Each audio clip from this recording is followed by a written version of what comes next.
what the hell's a nominal? And why have I just spent 3 minutes looking upside down at the telly? Yeah. Who is it? Like everyone in the country, we rewound to see who the photo was on the sheet that Ted was looking at, only to find out it was Joe Davidson. And you can't say, someone must be on Twitter now just looking at it in some sort of HD nonsense, like trying to see who the name is. I think we found a reason why most people wait a couple of days before releasing the podcast. So this information that we talk about may largely be useless by the time you read this, because the people on Twitter will almost certainly know. I've worked this all out. Yeah, I can't think who it is, but I didn't expect Patrick I don't know if it's Ballardy or Ballady to turn up. But I was so excited when I heard his voice. Like, I know him. He's from the other series. You came up, you called it, although you didn't call it. No. You said, I know who it is. I know it is. It's the posh bloke from the other series. It's Neil from The Office. Well, it's Dr. Roger, or I think it might be a consultant. I'm not sure if he is Mr. or Doctor. But I first saw Patrick, I'm going to call Patrick, even though I don't know him, in Bodies, which we've talked about before many times on our main podcasty shows, and I don't think we haven't spoken about it in terms of Line of Duty, but that was my first sort of introduction to Jed Mercurio, was Bodies, and Patrick was, front and centre of that show. So yeah, I'm always excited to see him in this. This episode was really touted online, wasn't it? I felt the weight of expectation whilst watching this. Absolutely. You follow it closely. I kind of stay away from it during the day, but all the cast members were tweeting about it. And it was a hell of an episode. But I think considering we'd killed off Kate last week and killed off Chloe the week before, both said they'd be dead by the end of this. They have both escaped, although named but not necessarily sure of officer didn't. What do you mean? Well, the unnamed officer from the lady, I can't remember what they're called, but like the armed policewoman who was shot. Yes. Right, yes. Ted did say her name. I feel bad now that I don't know her name.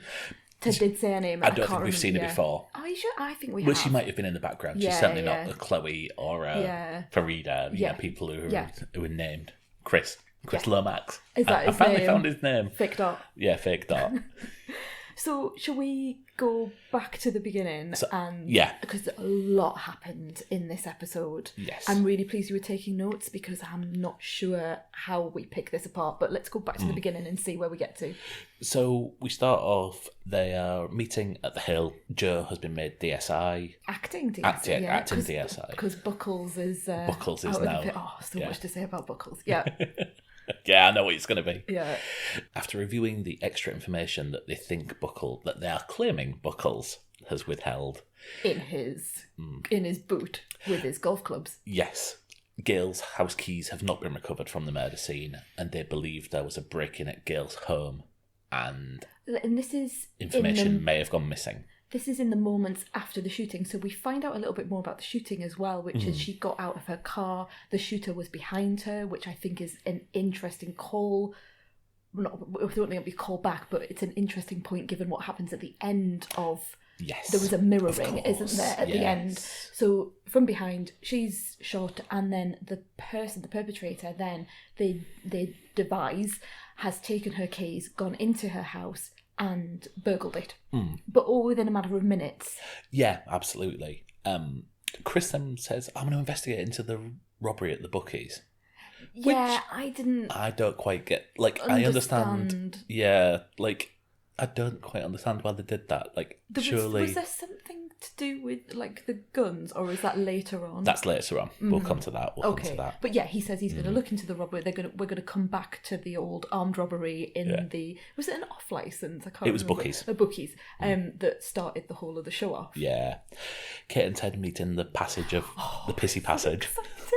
I think I might have grabbed your leg at that point, and I think you were writing the notes. I was like, look, she is undercover. No, she isn't. No, she isn't. But she Lovely says... little scene. Yeah, really nice one between them. Has Ted ever been in the passage of We before? He must have been. Friend of the show, Neil, will obviously message us directly after this and tell us all the scenes that this has happened in. But I can't remember him being in the passage.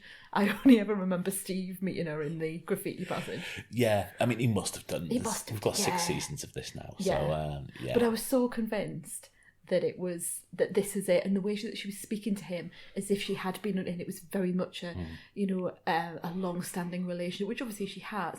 And then partway through the scene, which is why it's so good, they then address the fact that she left and why she left. And there was that lovely moment between them where he sort of takes responsibility and sort of saying, look, I had disciplinary action.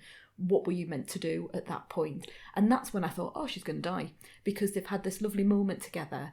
And that, you know how stereotypically when people have a moment and then later one of them dies, it's almost like that final talk that they've had together. Oh, absolutely. So they agree that Ryan should be put under surveillance. We then come to the Buckles interview. Poor Buckles. Buckles has forfeited the right to be investigated by an officer of at least one rank senior. Because he's perverting the course of justice. Yes. Who knew? So I think this was largely just a recap of where we have got to during this season. However, we cannot not mention, will you show me you're a trunshon? It didn't even spell trunshon. Right, it was trunshon. Well, that's come from Deborah Devereux. Yeah, but that just makes it even more funny. And also like the text speak as well, the you and everything. Yeah. But I mean, that is the people who wrote that must have been absolutely pissing themselves. You know, when you're just like, what can we write that is kind of not too sexually explicit, but also shows the sort of the patheticness of the man. Yes. Oh, yeah, and the look on his face when it comes up on the screen as well. Because honestly, when I thought they were going to show, like a smoking gun of evidence. No, honey. I thought they were going to show, like, a willy picture, like, pixelated out. So I thought he was sending inappropriate images to a witness. Yeah. I thought they were going to go, full on Buckles, but they didn't. I don't want to see his Buckles. No one wants to see his Buckles. Kate and Steve have a meeting, which essentially 2 cars passing, windows swirl down. Like, someone must realise that's what's going on. Like, it's the least secret meeting. At least go back to the passage. Yeah, well, yeah. Rolling up to a car like that. No one rolls up to a car like that unless they're talking to the person or they're passing, like, a takeaway over. Or drugs. Or drugs, yeah. Can we go back to Buckles just for 1 minute? Yeah, I course, thought that interview was really interesting. Typically, when we see people in that interview, they are just as competent as Ted and Anna and Kate and Chloe and the others who have been involved in the past. And they give as much as they can take. Buckles' interview was one of the not the only time, because we have seen other people under the cosh, but really so pathetic, not able to give an answer, not able to fight for themselves other than saying this is all bollocks or I'm being scapegoated. And as soon as he makes it, other people have made that claim as well, but as soon as he gets that, Ted just shoots him down, and the tutting and the sort of shaking of the head of Hastings I thought was absolutely superb in this. She was just crushing this guy that's meant to be at the same level as he is. Oh, yeah. And the difference between the two teams in terms of their competence. Buckles really reminds me of people that we all know in life who have got to a certain rank or a certain level of seniority and no one quite knows how they've done it. Yes. Because they know that they're not really that good at their job. I think the guy who plays Buckles, I don't know his name, but I think he really shows that in his body language, in the way that he's speaking, and that he's probably full of bluster. He's down the golf course with his mates, but secretly he knows that he's not really that good. It's Nigel Boyle. Okay, I think he plays really well. Yeah, I mean, he's in one of the small acts shows. He's been in Peaky Blinders. He's been in a lot. He's been in so many things. Okay. Yeah, he's a character actor. He's been a Silent Witness. I'm just looking this over the past couple of years. Being a British actor, of course, he's been in Doctors. Has he been in Casualty? I've not got there yet, but almost certainly. Or Holby City. Or The Bill, if he's been around long enough. Yeah. You have to be in The Bill. Not anymore, but yeah. Do. I just want to be the legs walking away. That's what I'm doing. Yeah. Anyway. So sorry, I've bypassed this for Buckles, but yeah, carry on.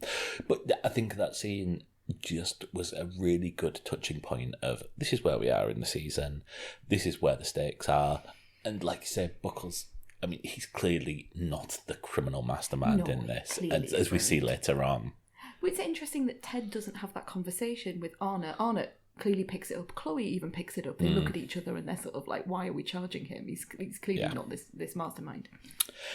So after Kate and Steve meet and they show that there are different levels of suspicion over Joe. Yeah. Ted's called into the seniors. What a heartbreaking scene. Sindwani and Wise. I've got issues with this a little bit. Okay.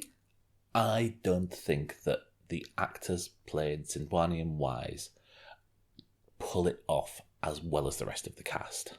Oh, that's interesting, because these are some really good actors. Yeah, I mean, they're well-respected actors, but I feel when I see them against Adrian Dunbar, it feels like they are playing a part, whereas he is living it.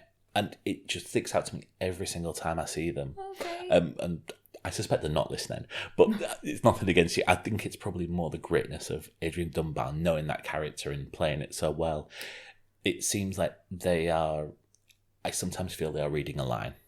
Oh, that's really interesting. I don't necessarily get that, and particularly, I was going to actually say Ace Barty, who plays the PCC. I think he does a really good job of that political wing of an organisation, and I think maybe what I'm sort of analysing as I go what you've just said, I think perhaps the thing is we tend to see them in that one setting where Ted is being called to the office and we just see them being angry with him. We have warned you about this, Ted. Yes. I get that feeling every time. Over and over again. Yeah. Yes, I think that might be it. That might be it, yeah. And I think it's that level of repetition. But it also lends itself to parody a little bit Possibly. more than others. I think you're probably right.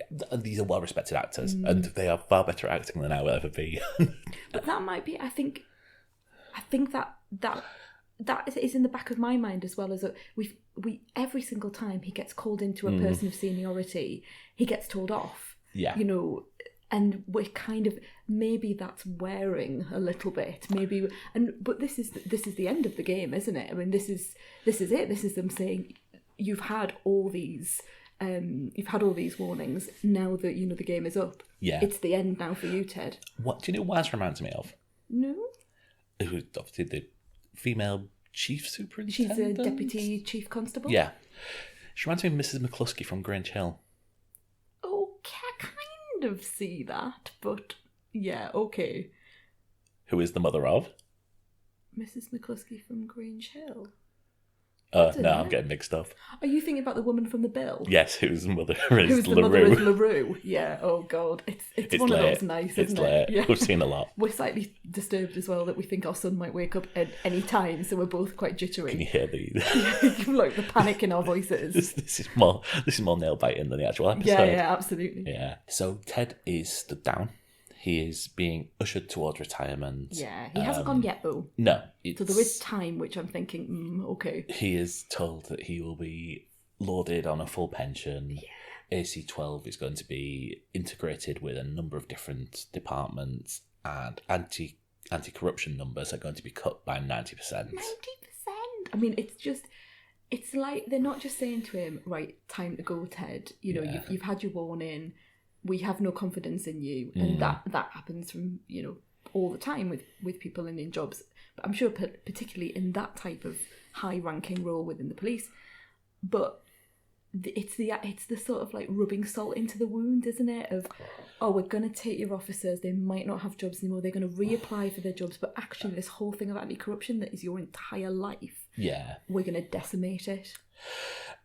And Adrian Dunbar delivers, again, the line of the night of, when did we stop caring about honesty and integrity? And then repeating it and saying, that's not a rhetorical question. Yeah. And looking her in the eye and really, you know, asking that penetrating question. It's so good. And there's so many, I was thinking about this when he was saying it, it's not just the organisation that they're looking at here, which is obviously the police, but there's so many organisations that you know, that question is probably being asked of. Yes. Why have we moved from this type of well-meaning, caring, looking at people's best interests? Why have we moved to this more corporate model? You know, there are lots of organisations out there that are asking those sorts of questions. So Chris and Kate find an issue with the guns used on the Gail Vella murder. There is a lot of technical stuff about guns that I do not understand. I didn't. Something about... I mean, I understand sawn off shotgun, but this seems to be like the next thing, which is... Well, these are unregistered guns, which are... Guns that have been... Something has been done to them. So these are basically guns that are made from scrap. If you buy a gun over the shop, it is registered and it can be identified that a bullet comes from them, apparently. Okay. Yeah. These are guns that are essentially homemade, so they have no identifying marks. Have you heard of like the gun with the something's filed off? Sort of. Yeah. I think I've heard of the man with the golden gun. Not necessarily that relevant at this point. Sorry, it's the only gun thing that came to my head. But yeah, these are guns that are made in a workshop, like they say, often made from like this. Well, I'm just literally saying what they say on the thing, but made from replicas and then adapted to actually have a firing system in there, and therefore they are dangerous because they cannot be identified. For reasons I'm not really sure about, they feel the need to interview the kid from the bookies robbery. Because they seem to be trying to make a connection between the robbery and the Gail Vella murder. Yeah. Somehow. There's something's going on there. These guns don't seem to be unregistered, but there are questions about where these are from. I think that's all we need to know at this point. Yeah. But yeah. We have a search of Frida's house. Joe's looking on from afar, nervously. She then goes home and pulls out the Joe Chat, 5,000. Do you think there's anything in the username that she's talking to, user 1976? I didn't pick up on that. I thought it was user unknown. No. And then offline, or... Well, her username might be user 1976. I mean... Or do you think that's just date of birth type thing? Could be, yeah. Yeah. Like, it's really... Well, yeah. No, I didn't get that at all. Anyway, she types job done, I'm finished. Yeah. And then trying to get out. Throws the laptop over the floor. The other person's not online. She's just doing that thing, just waiting like you do, of like, come on, let me see the little dots.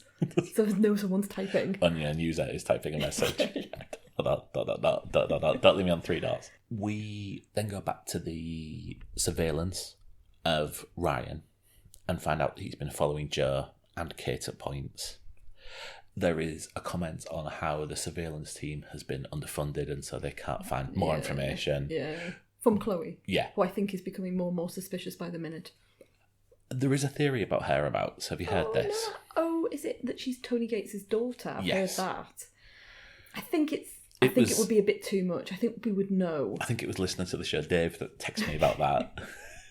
Yeah, I'm not completely convinced. I mean, who knows? But I'm not completely convinced of that. I think they would have seen... I mean, I know people can change their surnames and things like that, but I think it might just be the kid. His child was called Chloe. She's called Chloe. There were lots of people in the world called Chloe. It feels a little bit lost rather than Line of Duty. It does for me. And we do have that reveal that we know someone that's related to Joe at the end of the show. So we've already got that. I think it would be a bit too much to throw a Tony Gates connection in. I have a theory on that. Okay. That has been sent into the show. Oh, but excellent. Yes. Already? Wow, well, live. Okay, well, yeah. Should we'll get to that bit? Yeah, we'll get back to that bit at the end. Through, yeah. Steve meets Nikki and puts on hold his transfer, which, because he's been temporarily promoted to, I don't know. DI. I don't understand police rankings. It? Of course Detective Sergeant, Detective Inspector, Detective Chief Inspector. I understand that Detective Chief Inspector will be higher than Detective Inspector, but I don't understand what the difference between... Okay. Is DS lower than DI? Sergeant and Inspector, yeah. Okay. Why would I know this? I don't know. I watch enough shows to know it. And also, like, Kate was a DS and then she became a DI. And they've always been going on about how they want to become a DI. But are you thinking that a DI then, No, but they blend into one another to me. Like, if they were DIs saying they wanted to be DSs, they could put that in this show and I would not understand. Wouldn't bat an eyelid. Good. Steve gets an email. He hasn't submitted a drugs test yet. No, he's been called to... No, he has. He has submitted his drugs test. Isn't that what it says, that he needs to make an urgent appointment with occupational health? Oh, Isn't it because of his drugs test? Oh, I thought it said he hadn't submitted a drugs test yet. I didn't. I thought it says you need to make an urgent appointment with occupational health. And I think that was because of his drugs test result, because we don't see him not taking the test. And in the preamble where it's showing you like last week's, it's, you've got that scene of him going, all right, DI on it. You've got to come and get your test now. And you don't see him like sort of turn around and go, I'm sorry, I'm not having my test today. I think if he was going to do that, they would have shown that. I think we're led to believe that he has taken the test and this is the results of the test coming back. I will settle this after the show. Okay. So long as I'm right, in which... we just won't talk about it. While you're editing and posting the podcast, I'll check this, and then otherwise it's not going to happen. But following that, we get the return of our favourite secondary character, total favourite. Amanda. Yeah. Making her second appearance this series, which is amazing. She's almost like a regular. She's almost like the big four now. Put her in the team. Put her in the team. Forget Chloe. It's all about Amanda. Chloe. She's not lasting this season. So I might have got this wrong, but I believe she has cracked the encrypted files of Gail Vella's. Yes, there's some sort of, IT more than me, but there's something about a hard drive or some sort of drive. She's got into it. We don't really need to know, do we? She's in the drive and she's found this voice recording, of an interview between Gail and at this point unnamed person. Man. Yeah.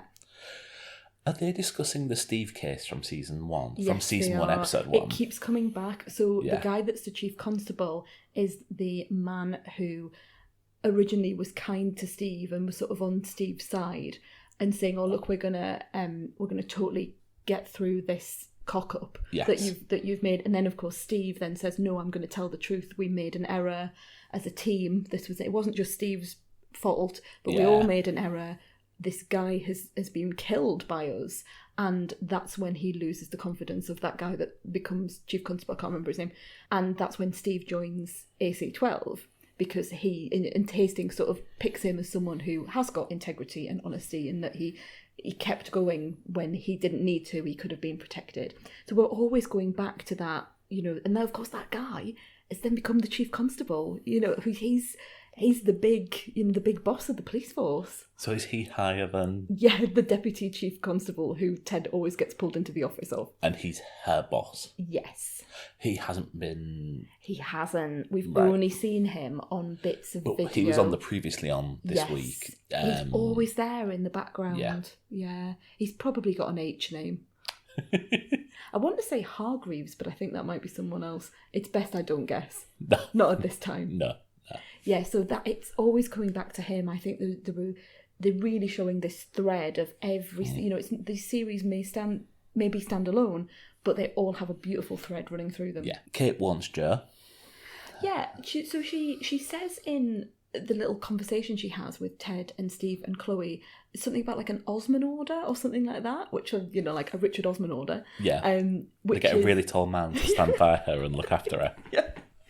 Which it must be some sort of like, if you are in danger, you have to be told, even if that's breaking confidence or, But Ted and Steve say that she is sufficiently close to she's sufficiently under suspicion that they can bypass that. Yeah. But Kate makes an excuse to warn her, to say she'd seen Ryan outside the bar. Yeah, she sort of does it in a very underhand way, a way that doesn't break her cover. Yes. And doesn't let her know, she's not saying, well, we know that he's been doing this and we know he's been in that area. So she's just saying, oh, look, I saw him outside. She's really raising suspicions now though, Kate. I think it's, I'm still thinking she's not coming out of this. Yeah. Because she's doing too much digging, and Joe is Kelly MacDonald is looking more and more frightened as each episode goes on. It's worth saying here, Kelly MacDonald is pulling this off. Absolutely smashing it, because you feel like she is scared every single second. You can see her fear and panic. But also the fact that she's trying to get out of it. So you've got that sense that she's not all bad. Yes. That something has happened and she's in too deep and she's trying to get through it. finish it off. Yeah. And then it's just not working. Yeah. So what does she do? A little touch from Joe to Kate. Did you notice as yes, well? I did. Yeah, I did. I know. I think you've got ideas. Star-crossed lovers. They're going to end up as Romeo and Juliet. I'm still not convinced about that, but I'd be interested to see where it goes. Okay. So Joe calls Ryan into her office, says she's going to submit his commendation because the one submitted by Buckles would have been tarnished, but says she's transferring him out because she needs another DI? Or a DS, or both, yeah. She needs someone on the team. Someone a bit more senior than just a PC. Yeah. See, PC's police constable, and that's quite junior, just to let you know. I know that because of... I knew that would be lower. I know that's not going to be like Mr. Welsh man that's coming in as a PC. Next scene, we meet Jimmy Lakewell. Oh, we meet him again. Meet him again, yes. Did you...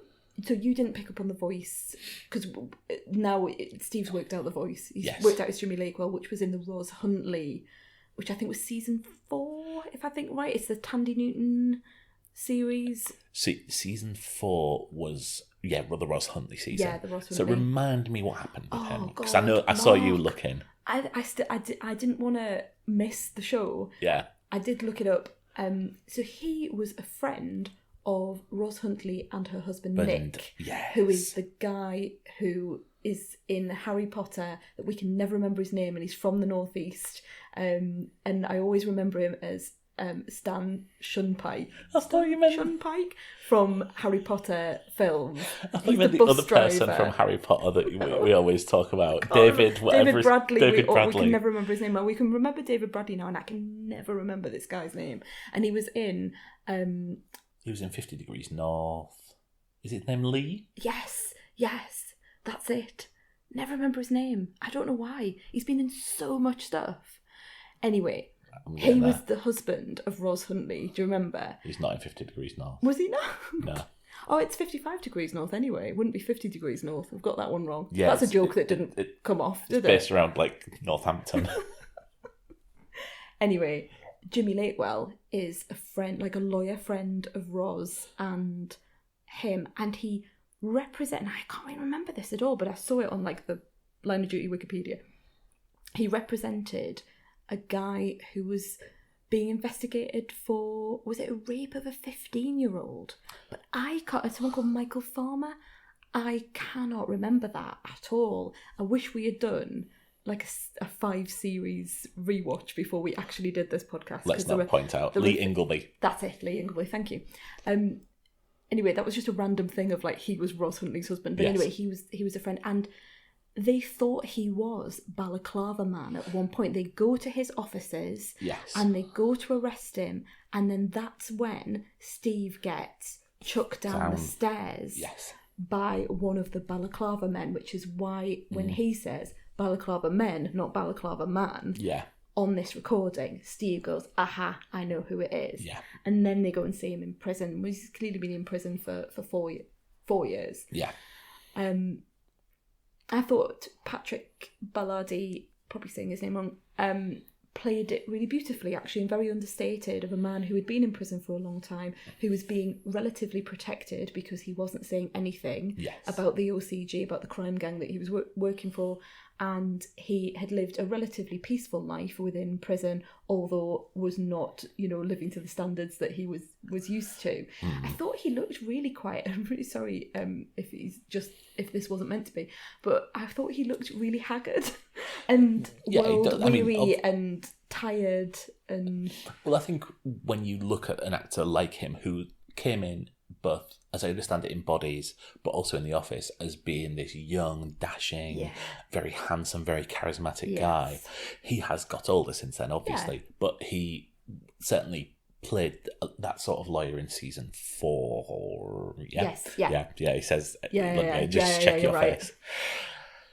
He certainly looks far more... He looks like someone who's been in prison for 4 years.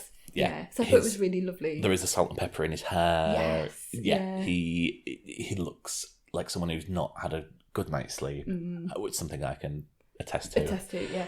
So I thought he did a really good job and you sort of felt that he just wasn't going to give that he felt he had so much information and he wanted to give it, but he didn't want to give it, and he was looking behind him to sort of indicate that he wasn't safe in prison. And, yes. And we know that from many other instances, particularly for Reader, this, Also, and yeah, you've got something to say about that. Things we thought, mistakes we knew we were making. Neil pointed out, and that the guard who attacked Frida last week is the same guard that scalded Ros Huntley. Not Ros Huntley, Lindsay Not Denton. Ros Huntley, Lizzie Denton. In season 2? Oh, possibly, when she was in Put in How do they get these actors back? I know. It's amazing. I mean, fair play to it. I mean, they want to come back. I would want to come back. Yeah. I'd want to be that one person that was like, right, I'm always going to be there in the prison. I'm even if I'm just used once every, 6 series or twice every 6 series even.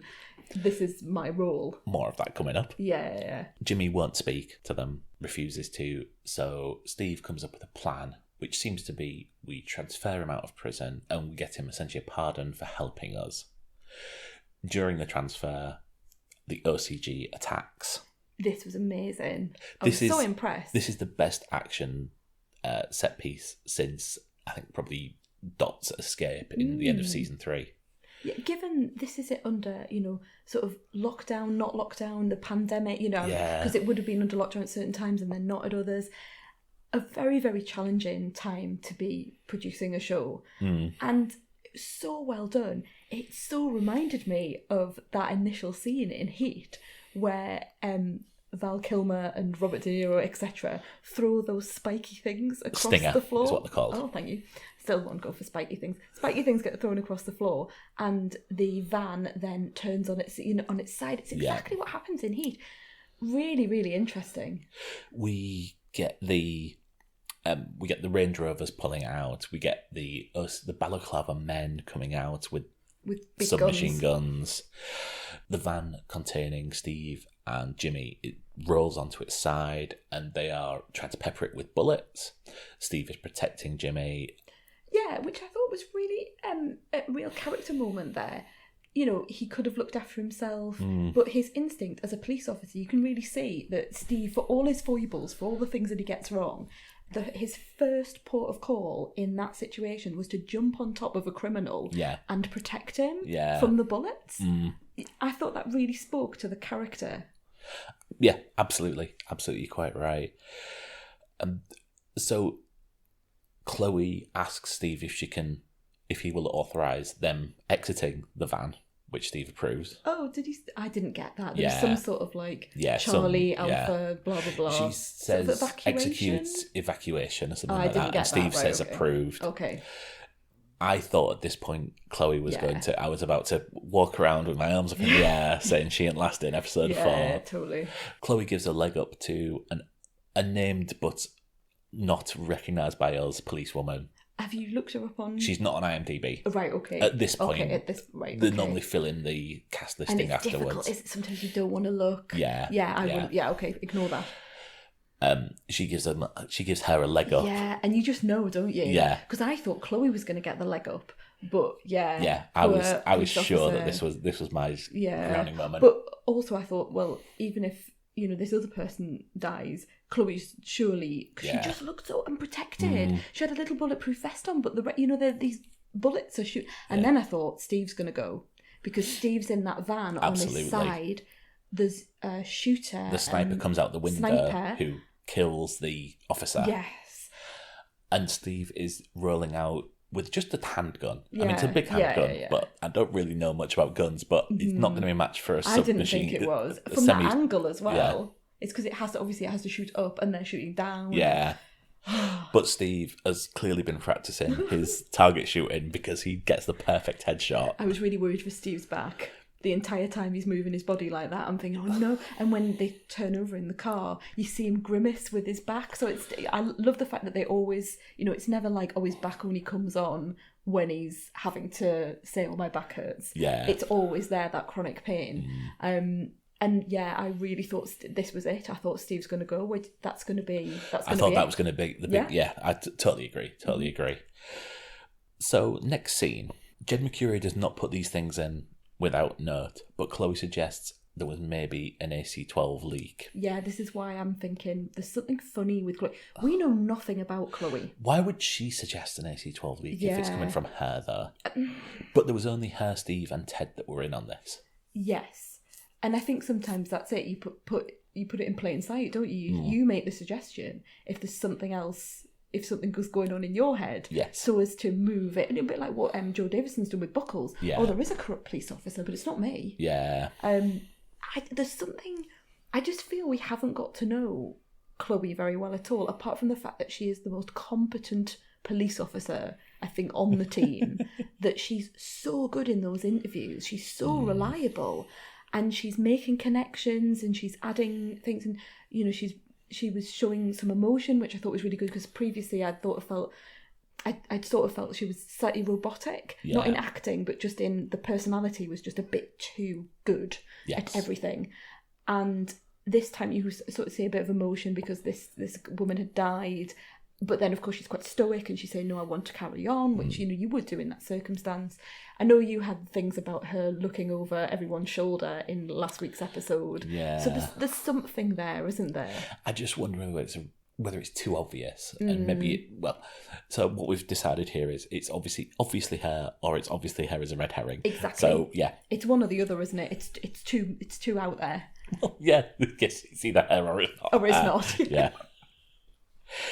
After all that, Jimmy is still refusing to talk. Or is he? He doesn't believe that he will get a deal.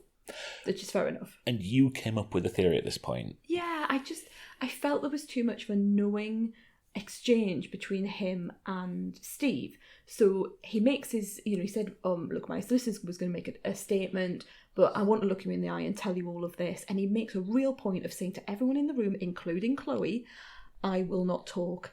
I am too afraid for my life. I'm not going to do anything. Hastings goes all blustery, as you would expect him to do, and go, you know, someone's died. And he's like, yeah, I know, but I'm going to die. And they make all of these sort of toing and froings with him about, well, you know, are you really going to be safe in prison? Yeah. But he then says to Steve something along the lines of, but I didn't talk. You know, I haven't talked, haven't I not, Steve? He doesn't say it to all of them. He doesn't say, look, well, I haven't talked, have I? And you make that clear to anyone you know. I think there's been an exchange in the van. I think he's said, in fear of his life, say, I will tell you this now. I won't say it on tape. I won't say it in the presence of other people. I trust you because you've just protected my life. This is the information that will help you go forward with the investigation. And it's a good job. You know, if that has happened, I think it has. But, you know, if it has happened, I think it's a good job that it has, because poor old Patrick, Jimmy, I can't call him Jimmy. He doesn't look like a Jimmy to me. Yes, as he is transferred back to prison. He finds Buckles in his room. But it's not, I don't think Buckles is in his room, is it? Isn't it meant to be Buckles' room? No, so, well. Or they said, oh, no, you might be right. Buckles is in the room. And he says, oh, when's your bunk bed coming? And he says, they're moving it in a bit. Yeah. And then Jimmy comes to an end. Did you recognise the guy who... I didn't. No, who is it? It's Lee from the OCG in season 5, last season. Okay. He was the other gangster who wasn't the Eastern European guy, wasn't Ryan, wasn't John, and wasn't Lisa. Right, okay. It's one of the other... the blokes in the gang. And I'm so glad I managed to get that, because I was like, I know him. I think you'd it's have him. to know him, wouldn't you? It's all connected. Yeah, I'm so glad that this is... Well, yeah, and obviously this showed his face quite clearly. Yeah. I'm just going to show you a Poor picture Buckles. of him, just so that I feel for Buckles making his cup of tea. I mean, obviously, I'm very sorry for Jimmy, who, even though he is a criminal, so that was been brought to an end. Lee. Yeah, I'm not... Oh, yes, I think I can, like, the name rings a bell. Okay. Mark's just showing me a picture. I kind of get it.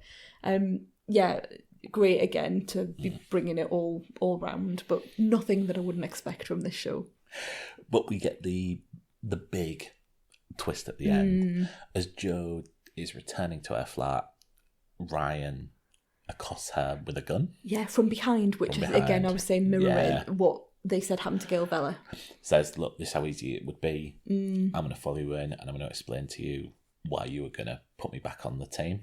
Ryan, later on, after the murder in the prison, comes out and greets Joe in the morning saying, "Oh, have you seen on the box that there's been a murder?" Yeah.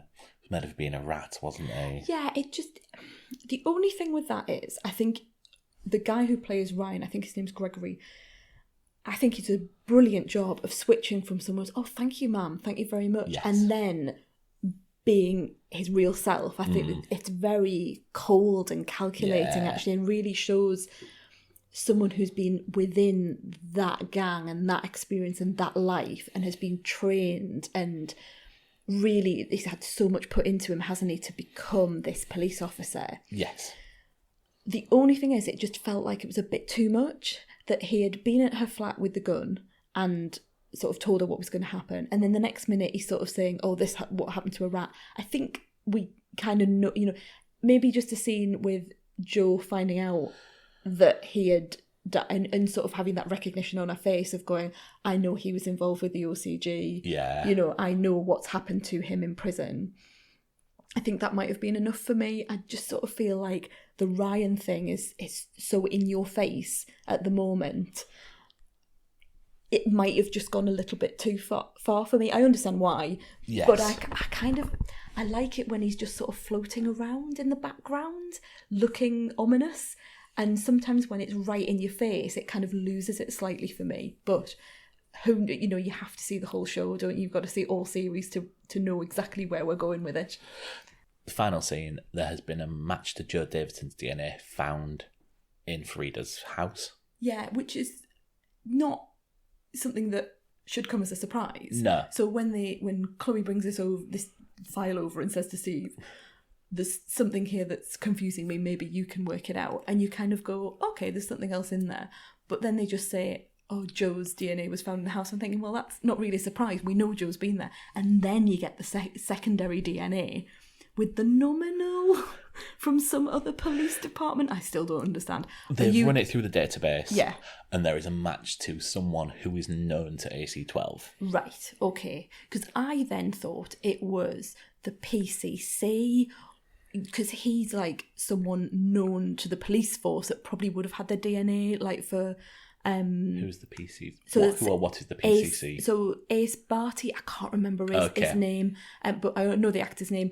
The guy that's always in the office telling Ted off and looked at him down from the stairs. So Sindwani. I thought, that's it, yes, Sindwani. Yeah. I thought he might have been, I thought, because they keep peppering him throughout all of this, and he looked at Ted with a strange suspicion. So I thought it was going to be someone like that, because I'm trying to think of someone who's not necessarily directly in the police force, but is attached to them. Okay. Do you have a theory?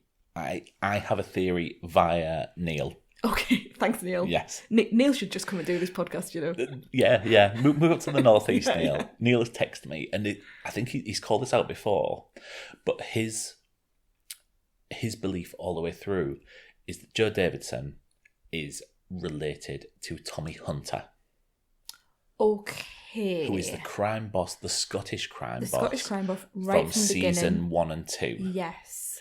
Who was kind of the source of the caddy. Yes, because that's who Dot was caddying for as a Yes. youngster, wasn't he? Yeah. And that's who Ryan was getting all of his information and all of his instructions from. Yeah, absolutely. Tommy Hunt, but I just don't know. I mean, Neil. To be fair, Neil has called us out. Oh, I know, Like, I know. I think maybe like episode 1 of this season. I think if she well, is he still alive? Because he'd have to be alive.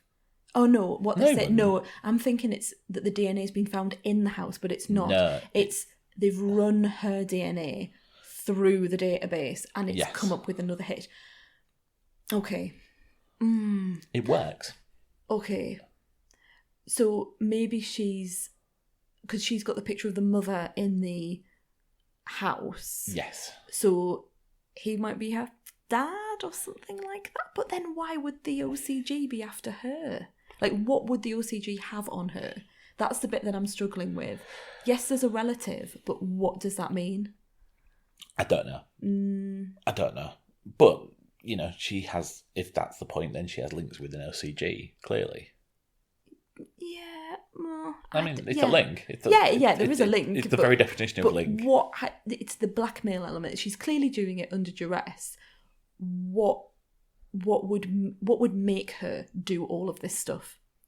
That's the question that I'm asking. And if it's that level of reveal, that it has to mean that she has been, this person has, the link to this person must mean that something else has occurred to make her do this. And that's where my brain synapses fizzle out and I can't work it out. I'm sure everyone else has fantastic theories, and I might just need to sit with it for a little while. I got the impression that it was a woman, but that's because I saw the picture. Yes. And thought, oh, it's a woman. But then, of course, it's a picture of Joe. Yeah. So, they wouldn't be that stupid. Yeah. Well, no, not stupid. I just think it's a tease, isn't it? It's a tease to look. I mean, the great Mother of God from Hastings, so a fabulous one there. I mean, there is probably people, like you say, who have got it in 4K and have just blown it up and tried to work out exactly what. That would be brilliant. Find out that she was caddy to Colin Montgomery in the Open at Troon in 1996 or something. Is that a golf joke that I'm not getting? Yes, that's exactly. Is Colin Montgomery an actual golfer? Yes. Is he? All right, okay. He's very famous. I don't know golf.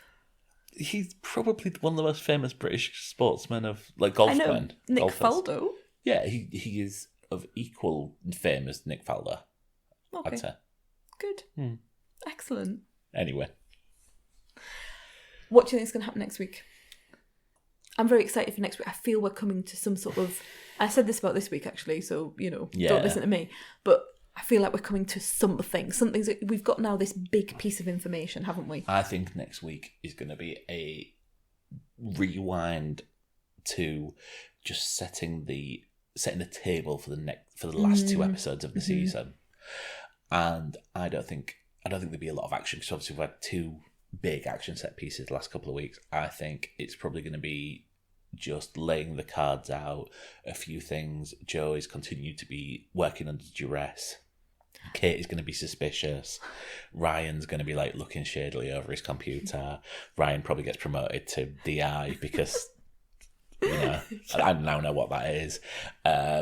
Buckles, I don't think we'll see Buckles again. Yeah, I don't think we will. I think that's it for him, pushed to one isn't side. it? Unless he might get the little card at the end of he was freed because he was framed. Yes, I was framed. Yeah. When you have an ending which is such a cliffhanger like this is, I think they might come back next week, completely bypass the cliffhanger and go into other characters like Davison. I think we might get more information about her and her home life and more about Kate, and I think they will move to that rather than coming back and minute number one you're going to see them all almost oh my God, I was wrong. It was Tommy Hunter all along. Yes, all of that. Just continuing the scene. I think we're going to go somewhere else, and then it's all going to come together at the end. I think it will come together with a swipe of evidence thing in episode 6, not rather than 7. And yes, it will be. You are linked to. If you turn to page 3 of your folders. Dot Cotton. Neil Morrissey. Yeah. Oh, I'd love to see him come back. Any character from previous. Right. Wow. This was a long one. We made it. And we made it. We made it to the end without the small child crying. It's a miracle. Got to edit this now. Anyone who listened to last week's will know that it was a bit of a patchwork quilt of editing. We did have various people asking us whether at this particular point Blake had cried because there was such a clear, clunky edit. No, well, actually, they thought that we'd laughed so much at one of the jokes that we'd made. Oh, really? Yeah, and I was like, no, we're just disturbed. Yeah. So, hopefully it should be a bit of a kinder edit this week. But thank you for listening. I know this has been a bit too long, this one. We didn't plan to run 50 minutes. It's one of those episodes, I think there's a lot to say. Yeah, and absolutely. a lot has happened. A lot has happened in it. So like you say, next week might be a little bit more subdued, perhaps. So we'll get back to 15 minutes and then back in bed I'll be in bed by 10:15. Oh, nice. If you want to follow us on social media, we are at The Honeymoon Pod on Twitter and Instagram. And if you'd like to leave us a kind review on Apple Podcasts or anywhere else where you can leave a review, that would be brilliant. And if you're a fan of TV and film, we have released a number of other episodes recently just on our main feed. We've been looking at TV shows like The Terror and The Flight Attendant. I was trying to think, what have we been looking at? The Flight Attendant, The Falcon the Winter and Soldier. The Winter Soldier, and also some of the big films like Justice League, Zack Snyder's Justice League, as the full title is, and Judas and the Black Messiah. And just this last Saturday, we released our review of Palm Springs, which is a new film that's come out on Amazon Prime. It was released in 2020 in the US, but it's taken a long time to get here in the UK. And we have both said, spoilers for our review, but we've both said that it's our film of the year so far. So please go and watch Palm Springs. It's my amazing. film of the decade so far. Oh, wow. And last decade as well. Oh, God.